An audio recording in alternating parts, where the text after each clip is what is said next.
안녕하십니까? 우리 옆에 계신 분과 한번 인사하십시다. 주님의 이름으로 사랑합니다. 우리 앞뒤 뒤 한번 다시 한번 쳐다보시면서 함께 인사하시기 바랍니다. 주님의 이름으로 사랑합니다. 주님께 내 인생을 맡깁니다 라고 하는 제목으로 하나님 말씀 증거하려고 합니다.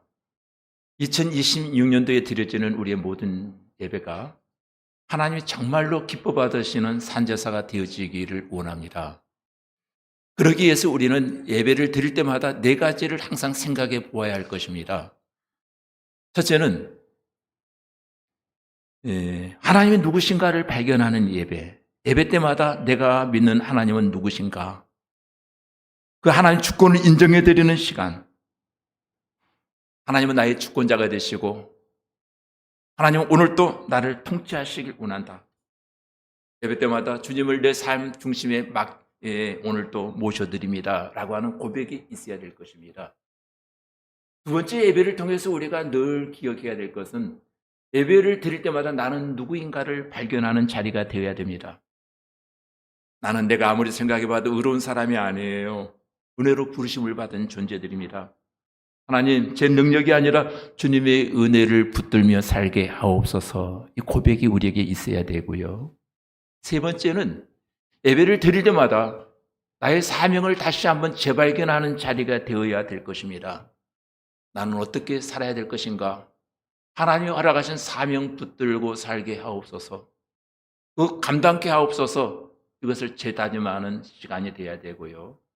네 번째 중요한 것은 예배를 우리는 드릴 때마다 우리가 누구인가? 내가가 아니고 우리라고 하는 공동체. 우리는 혼자가 아니라 예수 그리스도 안에서 한 몸 된 공동체들입니다. 우리는 혼자 신앙생활하는 사람들이 아니라 함께 세워져 가는 교회들입니다. 그래서 저와 여러분이 예배 때마다 은혜만을 사모해서 은혜를 받는 자리가 아니고 다시 한번 삶의 방향을 재정립하는 시간. 여러분, 우리는 매일 인생의 방향을 정하며 살아갑니다. 무엇을 선택해야 될지, 어디로 가야 될지, 무엇을 먼저 해야 될지, 손에는 계산기가 들려있고 마음속으로는 바쁘게 뭔가가 분주하게 돌아갑니다. 그런데 오늘 우리가 예배에서 고백하는 네 가지는 한 가지 질문으로 기결되어지고 있습니다. 이게 뭡니까? 나는 정말로 하나님께 내 인생을 맡기고 있는가? 곰곰이 한번 생각해 보시기 바랍니다. 아니면 인생을 내가 끌고 가면서 그냥 하나님 잘 되게만 해주세요 라고 부탁하는 관계인가? 생각해 보십시오. 우리는 입술로는 하나님을 믿습니다라고 고백하지만은 결정의 순간에는 내가 먼저 판단하고 안전한 길을 고르고 있지는 않습니까? 마치 운전대는 내가 잡고 있다가 위급한 상황이 찾아오면은 하늘을 바라보고 하나님 잠깐만 도와주세요. 이것만 도와주세요. 그러고 있지는 않는가? 오늘 말씀은 단순히 도움을 요청하는 그런 예배가 아니라 하나님께 우리의 주권을 이양해드리는 그런 시간이 되어야 할 줄로 믿습니다. 도와달라고 하나님께 부탁하는 종교가 아니라 제 인생의 주인이 하나님이 되어주세요 라고 고백하는 귀한 시간이 되어지기를 주님의 이름으로 축복합니다. 오늘 우리가 읽은 잠언서 3장 5절로 6절에 보면은 너는 마음을 다하여 여호와를 신뢰하고 내 명철을 의지하지 말라. 너는 범사의 그를 인정하라. 그리하면 내 길을 지도하시리라. 예, 여기에 두 가지 부탁이 있죠. 너는 마음을 다하고 여호와를 신뢰하라. 그리고 금지한 것이 있습니다. 내 명철을 의지하지 말라. 그러면 하나님께서 어떻게 하신다? 내 길을 지도해 주시리라. 지도해 주신다라고 하는 말은 야사르라고 하는 단어를 쓰고 있는데 내가 내 인생 책임져 줄 거야. 그 대신 두 가지 명령을 지켜. 너는 마음을 다해야 되고 또 하나님을 신뢰해야 되고, 그리고 하지 말아야 될 것이 하나 있다. 내 명철을 의지하지 말아라. 그리하면 내가 책임지고 내 길을 지도할 거야. 내가 내 인생을 책임질 거야. 오늘 우리가 붙들 고백은 이것입니다. 주님께 내 인생을 맡깁니다. 이 제목을 정하면서 고민을 많이 했습니다.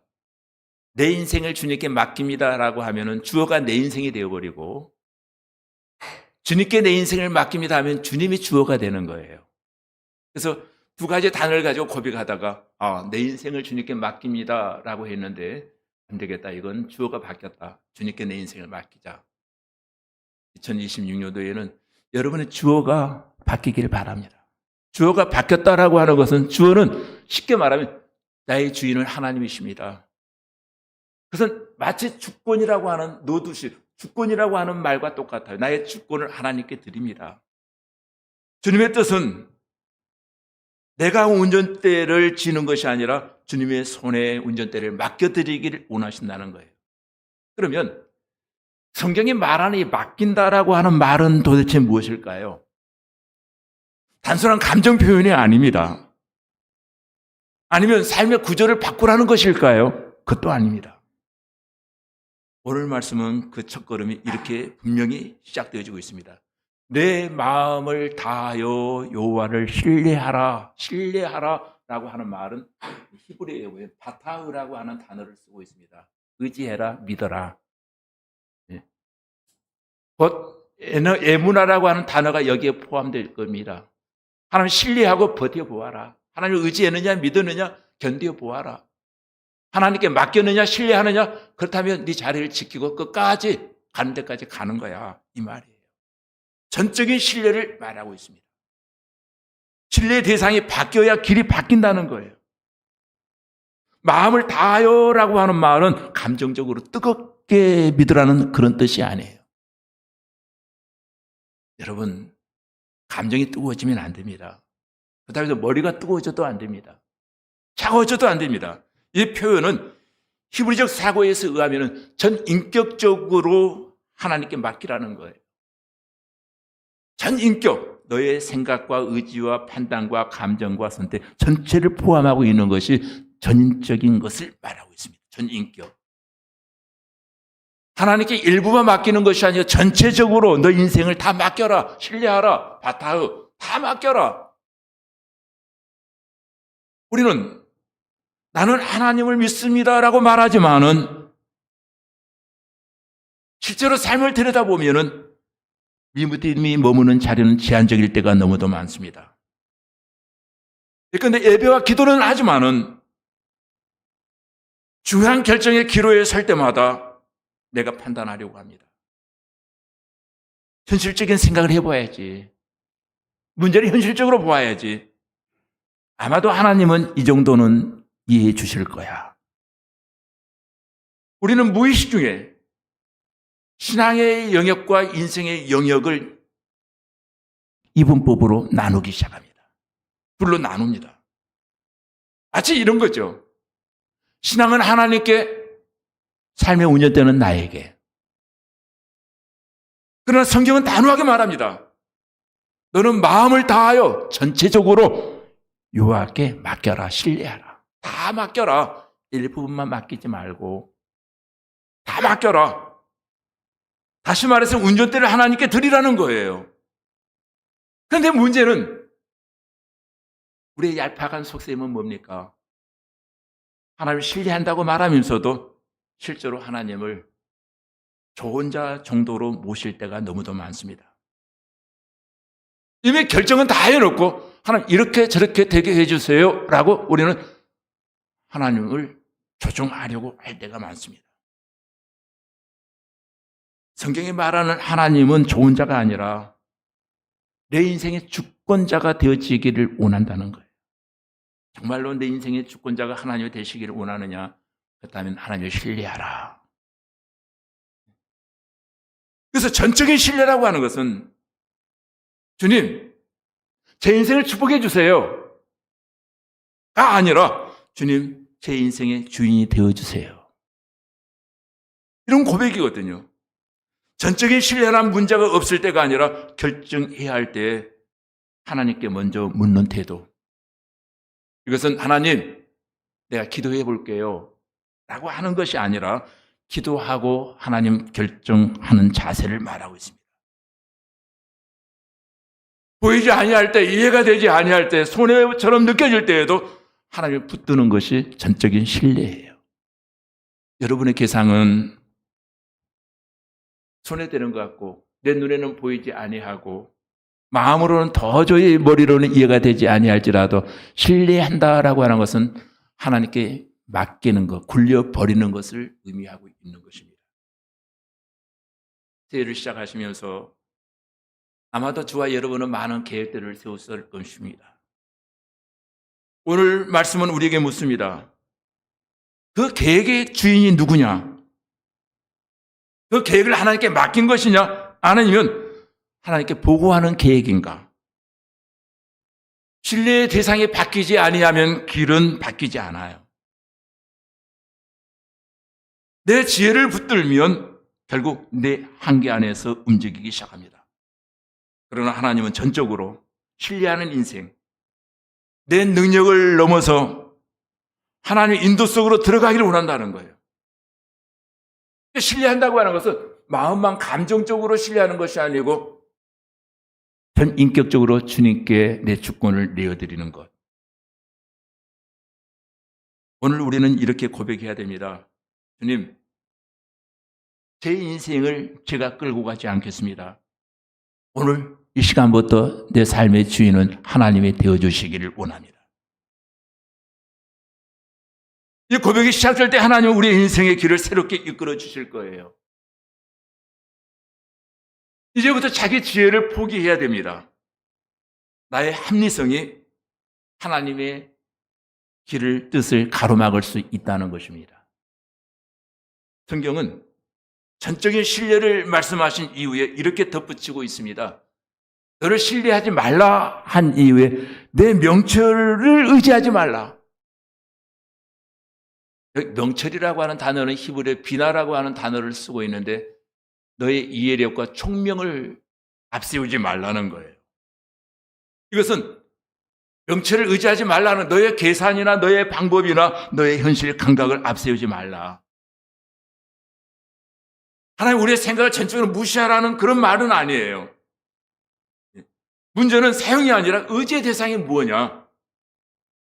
하나님은 오늘도 우리의 이성을 도구로 쓰기를 원하십니다. 인생에 맡기는 근거가 되기를 원하지는 않으신다는 거예요.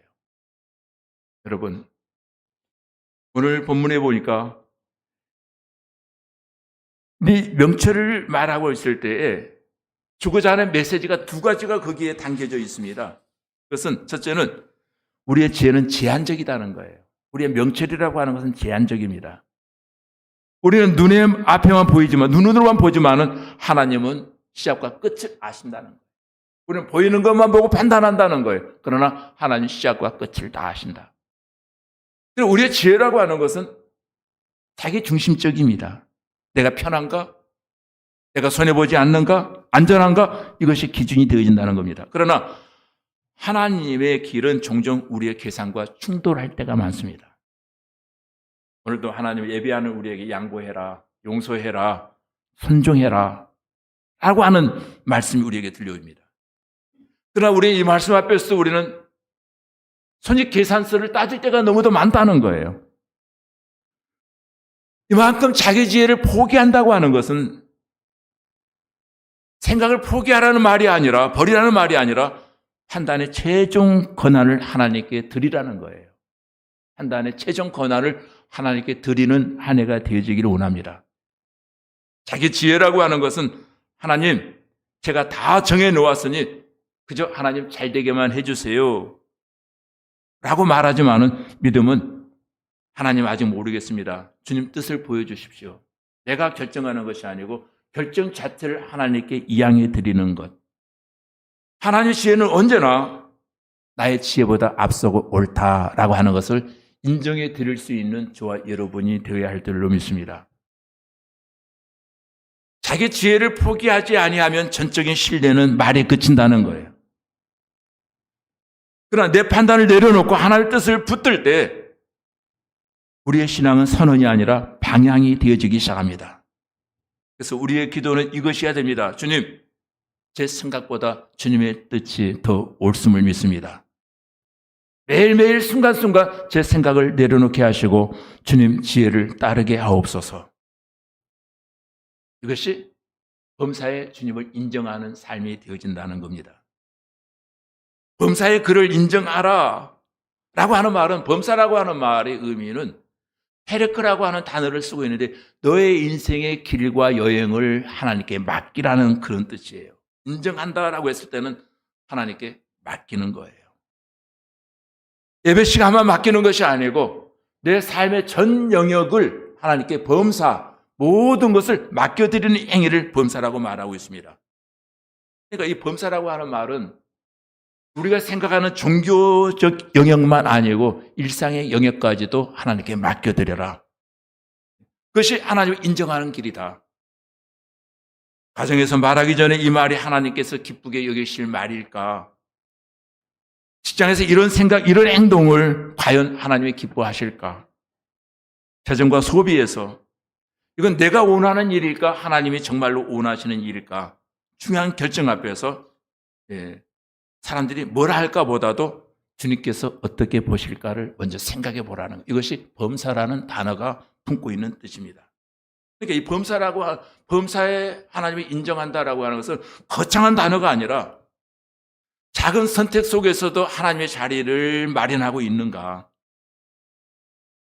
신앙은 내가 한순간 품었던 뜨거운 감정이 아니라 기준이라는 거예요. 기준이 바로 되어 있는가? 하나님 중심의 기준인가? 범사에 인정이 없는 신앙은 하나님의 이름을 빌리고 있지만은 항상 내 뜻이 항상 앞서고 있다는 것입니다. 범사의 인정은 하나님을 내 주인으로 인정하여 모시는 것이고 그분의 기뻐하시는 일을 기꺼이 따르는 것. 주님, 이 선택 속에서 주님의 계심을 믿습니다. 이 길은 물론 내가 편하진 않지만은 하나님 기뻐하시는 길이기에 기꺼이 내가 이 길을 따르겠습니다. 범사의 인정은 전적인 신뢰와 자기 지혜의 포기의 열매다는 거예요. 이것이 없이는 우리가 하나님의 뜻을 따를 수가 없다는 거예요. 그리하면 하나님 인도가 일어나는데 이렇게 말하고 있습니다. 그리하면 내 길을 지도하시리라. 이것은 원하는 결과를 주시겠다고 하는 말이 아니라 너의 가는 길을 내가 책임져 주겠다. 하나님의 편안한 길, 바른 길, 문제 없는 길이 아니라 길을 잃지 않는 것을 하나님이 책임져 주겠다는 거예요. 여기 지도하시리라고 하는 말을 서두에 제가 말씀을 드렸습니다만은 야사르라고 하는 단어를 쓰고 있는데 지도하시리라고 하는 말은 너의 가는 길을 내가 책임질 거야. 평탄하게 할 거야 라고 하는 말이기도 합니다.